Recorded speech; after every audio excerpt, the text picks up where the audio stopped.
Cinema industry వైపు వెళ్ళాలనుకుంటున్నారా? మీకు మేమున్నాం. వెంటనే కాల్ చేయండి.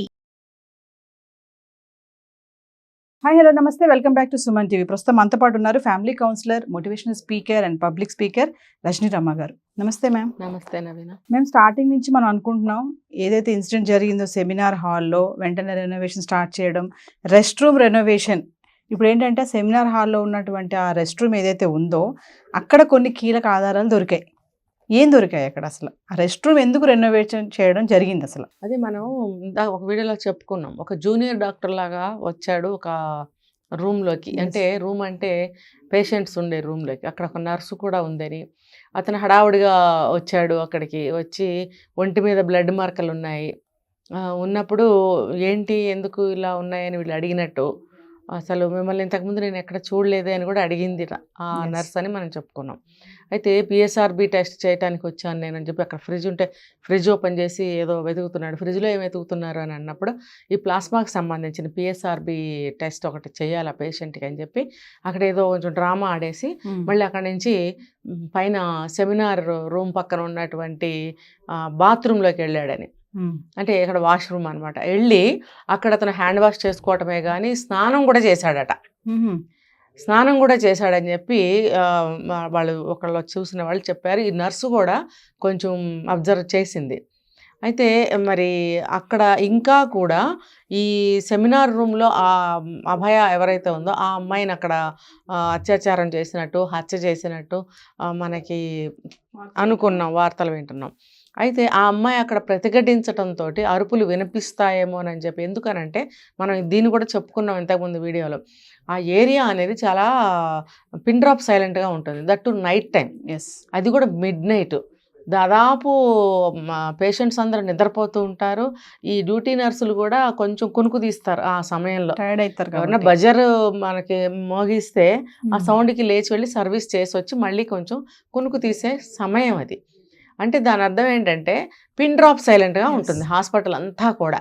కాబట్టి ఆ టైంలో ఈ అభయాన్ని అటాక్ చేశారు వీళ్ళు.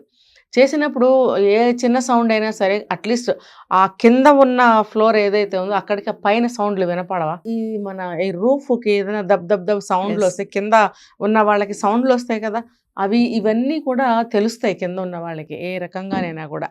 అది తెలుస్తాయని చెప్పి ఆ అమ్మాయి ఎప్పుడైతే ప్రతిఘటించడం మొదలుపెట్టిందో అప్పుడు ఈ అమ్మాయిని ఆ వాష్రూమ్లోకి తీసుకెళ్ళి ఆ అమ్మాయిని అక్కడ అత్యాచారం చేసినట్టు, హత్య చేసినట్టు కూడా చెప్తున్నారు. ఇదే మనకి రోజుకొకటి పూటకొకటి తెలుస్తున్నాయి. ఈ సాక్ష్యాలన్నీ కూడా కరెక్ట్గా అనిపించట్లేదు. ఒకవేళ అనిపించినా కూడా అనుమానం వస్తుంది, అవునా కాదా? అంటే ఇవన్నీ కూడా పరిగణనలోకి తీసుకోవాల్సినవే. లేకపోతే ఆ వాష్రూమ్స్ని అతను రెనోవేట్ ఎందుకు చేయించాలి? అక్కడ పెద్దగా రిపేర్స్ కూడా ఏమీ లేవని చెప్తున్నారు. అంటే అక్కడేవో ఇప్పుడు గవర్నమెంట్ డిపార్ట్మెంట్స్ అన్న తర్వాత పాడుబడినట్టు ఉంటాయి, ఎప్పుడూ కూడా ఏదో ఒక వైపు పాడవుతూనే ఉంటాయి రిపేర్లు. సో అలా ఏదో చిన్న చిన్న అన్ని వైపులా ఉంటాయి. ఈ బాత్రూంలో కూడా టైల్స్ ఏవో చిన్న చిన్న రిపేర్స్ ఎప్పటి నుంచో ఉన్నాయని చెప్తున్నారు. మరి అలాంటప్పుడు అప్పుడే చేయించవచ్చు కదా, ఇప్పుడు ఎందుకు చేయిస్తున్నారు అని అంటే ఇక్కడ క్రైమ్ జరిగింది కాబట్టి దీన్ని డిస్ట్రాయ్ చేయాలి అంటే సాక్ష్యాలు కూడా ఉంటాయి కాబట్టి ఆ సాక్ష్యాలు తుడిచివేయాలి అని చెప్పి వీళ్ళు ఆ బాత్రూమ్ని కూడా ఇమ్మీడియట్గా కూలగొట్టేసి అప్పటికప్పుడు దాని రెనోవేషన్కి ఇచ్చినట్టు. అంటే సాక్ష్యాలు అందులో మనకి ఏం చెప్తున్నారు, మనకి తెలిసిన సమాచారం ఏంటంటే ఆ బాత్రూంలో ఆ అమ్మాయి వేలిముద్రలు. ఇప్పుడు ఆ అమ్మాయి వేలిముద్రలతో మనకేంటి అవసరం? కావాల్సిందే ఎవరైతే క్రైమ్ చేశారో వాళ్ళ వేలిముద్రలు కానీ వాళ్ళ ఆధారాలు కానీ మనకు కావాలి. ఇప్పుడు ఇన్ని రోజుల నుంచి చెప్పుకుంటున్నాం మనము, తెలుస్తున్న సమాచారం ప్రకారం అత్యాచారం అనేది ఇంతమంది చేశారు, అంతమంది చేశారు, ఆ స్పర్మ్ కౌంట్ ఎంత ఉంది అది ఉంది అని చెప్తున్నారు. మళ్ళీ ఒక్కడే అంటున్నారు కాసేపు. అంటే ఇది ఎలా ఉందో చూడండి. అలాగే ఇది కూడా అనమాట.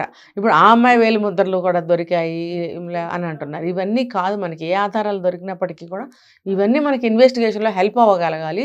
ఇవి నిరూపణ అవ్వగలిగితే ఇంకా చాలా బాగుంటుంది. కాసేపు సెమినార్ హాల్లో జరిగింది అంటున్నారు, కాసేపు ఏమో వాళ్ళు పడుకునేది ఏదైతే రూమ్ ప్రిన్సిపల్ రూమ్ లో అన్నారు, డాక్టర్స్ రూమ్ లో అన్నారు, మరి వాళ్ళ వైఫ్ కూడా వీడియో తీసుకొచ్చి ఇచ్చింది అన్నారు. అవును, ఇప్పుడేమో మరి రెస్ట్ రూమ్ లో అంటున్నారు. అసలు ఏంటి మేడం అసలు ఎందుకు ఇంత అంటే నేను నిన్నే సస్పెక్ట్ చేశాను ఈ విషయాన్ని, కానీ అప్పుడే మనం ఎలా నిర్ధారణకి రాలేము. ఇప్పుడు ఆవిడ సందీప్ ఘోష్ వైఫ్ ఎవరైతే ఉందో ఆవిడ స్వచ్ఛందంగా ముందుకు వచ్చి నేను ఒక ఆడదాన్ని అని చెప్పి ఎవిడెన్సెస్ అక్కడ ఉన్నాయని చెప్పి ఒక వీడియో ఇచ్చిందని, అది వాళ్ళు ఎవరైతే సిబిఐ వాళ్ళు చూశారని మనకి చెప్తున్నారు. అవును. నిజంగా అది దొరికినప్పుడు అందులో విషయాలు సిబిఐ వాళ్ళు చూసినప్పుడు ఇంకా వేరే ఇన్వెస్టిగేషన్ అవసరం ఏముంటుందండి? ఆధారం చాలు. వాడిని పట్టుకుని గట్టిగా నార్కో టెస్ట్ లాంటివి చేస్తే అందరూ బయటకు వస్తారు కదా. అంటే ఇప్పుడు అది నిజం కాదా?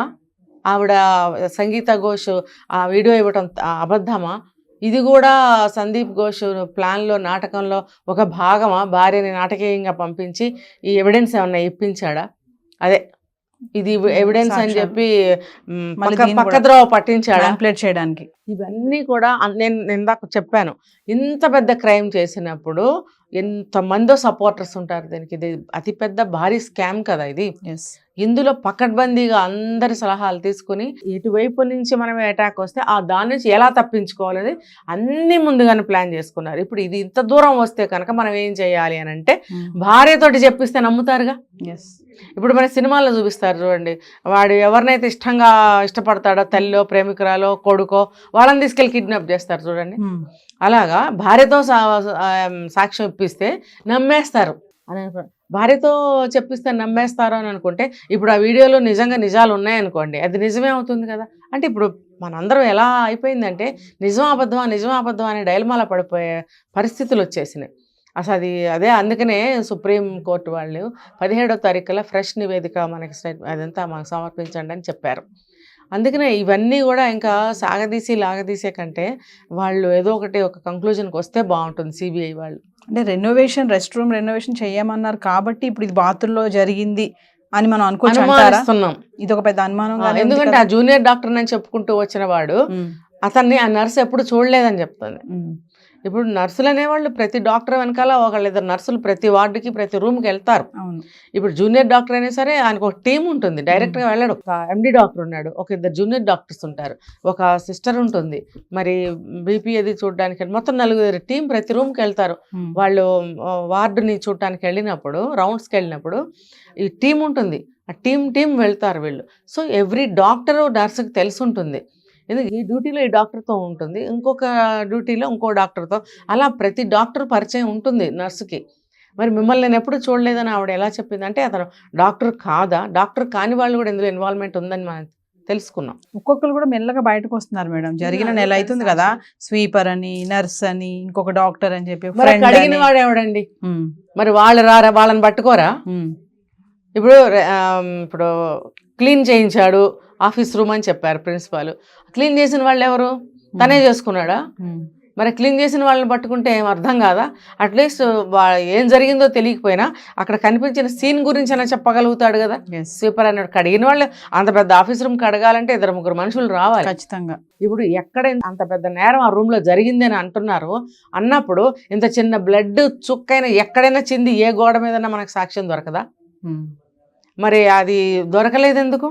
మరి ఆ స్వీపర్ని పట్టుకుంటే ఏం జరిగిందో చెప్పేవాడుగా ఎవర్రా కడిగిందని అడిగితే మరి ఈ ఇన్వెస్టిగేషన్స్ చేశారా వాళ్ళు?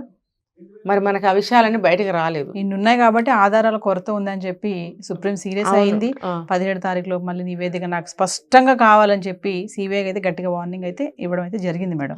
చూద్దాం మరి 17 తారీఖులో ఏమైతే వాళ్ళు ఇవ్వడం జరుగుతుందో, ఈ నివేదిక ఎలా ఇస్తారనేది వేచి చూడాలి. Thank you.